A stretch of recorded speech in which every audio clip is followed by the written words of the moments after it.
Bonjour à tous, j'espère que vous allez bien. Aujourd'hui, une nouvelle vidéo dont le sujet est comment on choisit notre lieu d'incarnation. Donc c'est un sujet qui est lié donc à l'incarnation, mais plus particulièrement sur le choix d'un pays, le choix d'une région, peut-être d'une langue, etc.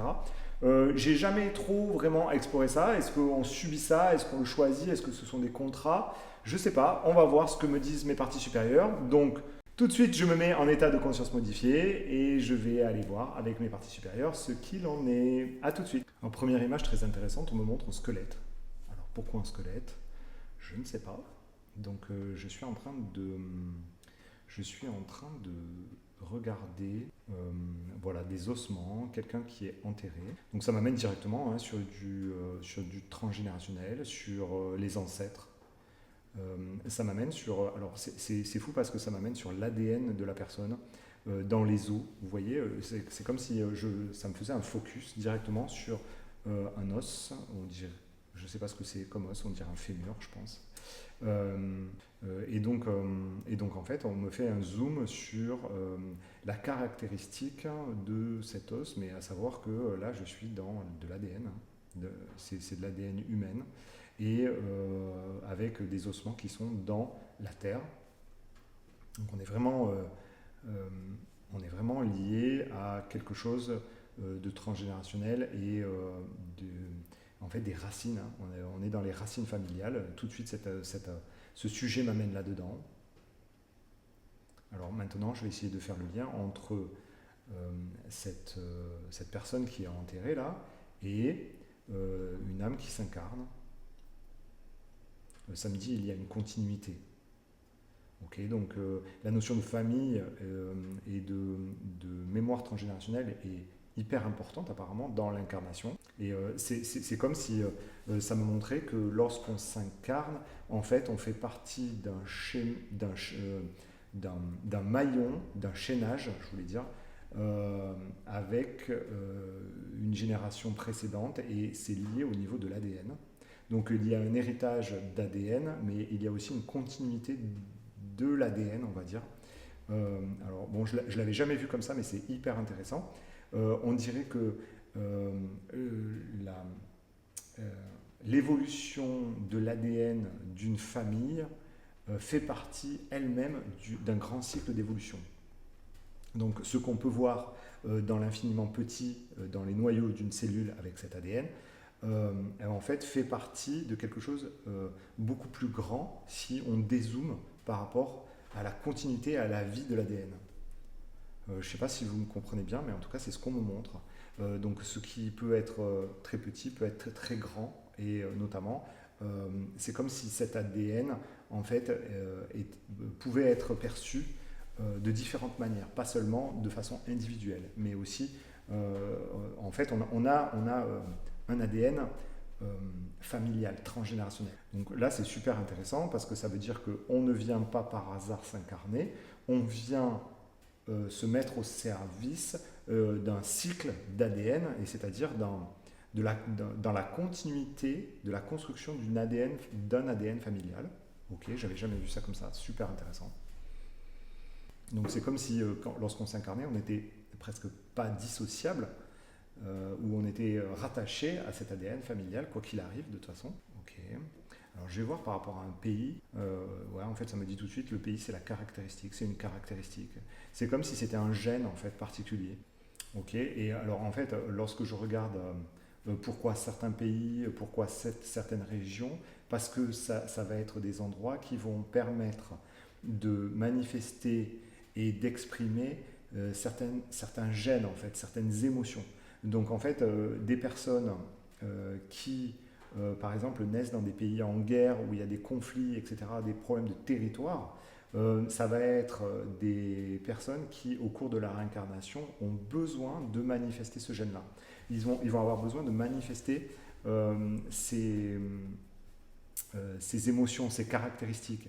Et tout ça, en fait, ça peut être vu d'un point de vue individuel, c'est-à-dire de l'humain dans son individualité, mais ce que ça me montre surtout, et c'est ça qui est le plus étonnant dans cette enquête, c'est que vous êtes en fait, nous sommes juste un petit élément d'un ADN familial général. Et donc, en fait, ce qu'on est en train de faire dans notre vie et dans notre incarnation bénéficie à quelque chose de beaucoup plus grand. Et donc, cette mémoire, finalement, que nous, on manifeste, en fait, vient servir quelque chose qui est beaucoup plus grand. Et donc, on a une caractéristique d'un être multidimensionnel, mais surtout multigénérationnel, et on vient nourrir cette histoire, en fait. Donc là, on est vraiment dans de la multidimension, c'est quand même assez spécial, en fait, ces visions-là. Je pense que je dois perdre quelques personnes, mais en tout cas, c'est ça qu'il faut retenir, c'est qu'on me montre vraiment qu'on ne s'incarne pas par hasard dans un pays, dans une région, on s'incarne parce que derrière, il y a un besoin de l'être, de manifester certaines émotions, de vivre certaines émotions et certaines caractéristiques de l'ADN familial. Alors voilà, c'est ça que ça dit, donc c'est quand même spécial. Maintenant, qu'est-ce qui se passe si, par exemple, on quitte ce pays dès la naissance, par exemple, ou si on fuit un pays en guerre, etc. Ça me dit, ça ne change rien. À savoir qu'on s'incarne dans un pays, mais c'est comme si on était tagué, marqué par les vibrations de ce pays et les caractéristiques pour lesquelles on est venu s'incarner.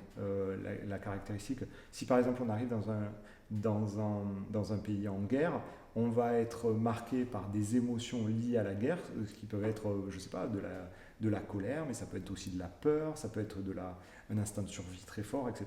Ben, en fait, on va transporter ça, même si on part dans un pays en paix, complètement tranquille et zen, ben, en fait, on va tout de même avoir à manifester ces émotions parce que ça va être comme inscrit en nous et dans quelque part notre mission de vie. Alors donc pour revenir sur Christina qui m'a soumis ce sujet d'enquête, je vais moi de mon côté regarder un petit peu son pays d'origine et pourquoi elle est venue en France. Ok, elle garde ses caractéristiques, donc il n'y a pas de souci, elle garde ses caractéristiques d'origine, elle garde sa signature vibratoire d'origine pour laquelle elle s'est incarnée. Et alors, est-ce que c'est OK pour qu'elle soit venue, par exemple, vivre en France? Oui, ça dit c'est OK, en fait. Et vraiment, il y a vraiment l'idée que on peut se déplacer tout en gardant ses caractéristiques. Lorsqu'on se déplace, on amène ces caractéristiques avec nous, ses émotions et tout ça, et on vient les confronter à d'autres énergies, et donc ça crée quelque chose. Il y a une alchimie qui se crée avec le nouveau pays. L'idée, c'est qu'on ne perd pas ses racines, mais au contraire, on crée une richesse, on crée une transformation. C'est comme si on était un petit chimiste et qu'on tente des mélanges, en fait, c'est un peu ça. Maintenant, il y a quelque chose qui est assez intéressant, c'est de voir si finalement on reste dans notre pays d'origine et si on joue avec les énergies de notre pays d'origine, est-ce que c'est plus bénéfique pour nous ou pas? Donc c'est ça que je vais poser comme question à mes parties supérieures. Donc, tout de suite, ça me dit non, c'est des expériences. Ce sont des expériences. Ça veut dire quoi? Qu'il n'y a pas en fait quelque chose d'idéal et que de toute façon on est ici sur Terre pour faire des expériences, pour faire des mélanges et que en fait le principal dans tout ça c'est l'incarnation avec ses caractéristiques d'origine. Et en fait ce que ça me dit c'est que si on reste dans le pays d'origine on va avoir certains bénéfices, c'est-à-dire qu'il va y avoir des capacités qui vont être particulièrement activées. Mais si on quitte ce pays d'origine pour aller dans un autre pays, on va activer d'autres capacités. Donc en fait, il y a des bénéfices et des inconvénients de rester ou de partir. En fait, c'est vraiment, c'est comme tout en fait. Finalement, vous allez déménager vous d'une région à une autre. Voilà, vous savez ce que vous perdez, vous savez aussi ce que vous allez gagner. Voilà, il y a du gain et il y a de la perte, mais en fait, ce sont juste que des paramètres. Des caractéristiques qui vont se manifester ou pas, qui vont s'exprimer ou pas. On est vraiment dans... là, en fait, je fais tout de suite le lien avec les caractéristiques de l'épigénétique, à savoir qu'il y il y a des gènes ou il y a des émotions qui s'expriment en fonction de l'environnement dans lequel on est. On arrive avec un patrimoine génétique qui va s'exprimer peut-être, il y a une partie qui va s'exprimer plus si par exemple on vient d'Arménie, si on reste en Arménie, ça va s'exprimer. Si on vient en France, il y a d'autres émotions, d'autres caractéristiques qui vont s'exprimer. Voilà, tout simplement.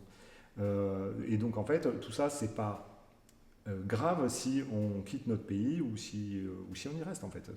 C'est juste une succession d'expériences et de manifestations. Et là, tout de suite, je demande est-ce que du coup c'est bénéfique de voyager un maximum dans sa vie? Ça me dit non, pas forcément. Tout dépend de l'expérience que vous voulez faire et de ce que vous voulez exprimer. Et en fait, dans l'intensité aussi dans laquelle vous voulez le faire. À savoir que si par exemple quelqu'un se sent bien dans les énergies françaises et a envie d'expérimenter à fond les énergies françaises, il n'y a pas de raison pour lui de partir dans un autre pays ou de revenir dans son pays d'origine en fait. Voilà, ce sont des choix, on arrive avec un patrimoine et c'est à nous de choisir ce qu'on a envie d'en faire tout simplement. Voilà, je crois que j'ai à peu près fait le tour.